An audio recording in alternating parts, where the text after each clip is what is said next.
Welcome back to Mia's vlog. എല്ലാവർക്കും സുഖമാണെന്ന് വിചാരിക്കുന്നു. ഇന്ന് നമുക്കൊരു ഗസ്റ്റ് ഉണ്ട് കേട്ടോ. ആൺകുട്ടി ആരാ? എൻ്റെ കസിനാണ് കേട്ടോ. അവർക്ക് നന്നായിട്ട് പാട്ട് പാടാൻ അറിയാം. അപ്പൊ നമുക്ക് ഇന്ന് ആൺകുട്ടിയുടെ ഒരു പാട്ട് കേട്ടാലോ?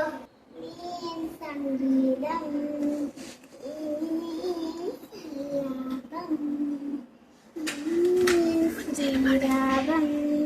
ഇനിയൊരിടും അനുരാഗം ഇനിമികളിലേർത്ത് സ്നേഹം ഇന്നീടും മധുരാ സ്നേഹം ഇനത്തിലോർത്ത് സ്നേഹം എന്നതേ മര്യാദേ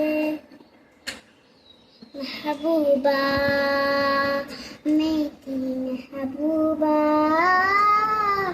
മെഹബൂബ മേരി മെഹബൂബ. എല്ലാവർക്കും അമ്മയുടെ പാട്ട് ഇഷ്ടപ്പെട്ടെങ്കിൽ ലൈക്ക് ചെയ്യുക, സബ്സ്ക്രൈബ് ചെയ്യുക. അപ്പോൾ ഗൈസ് ബൈ.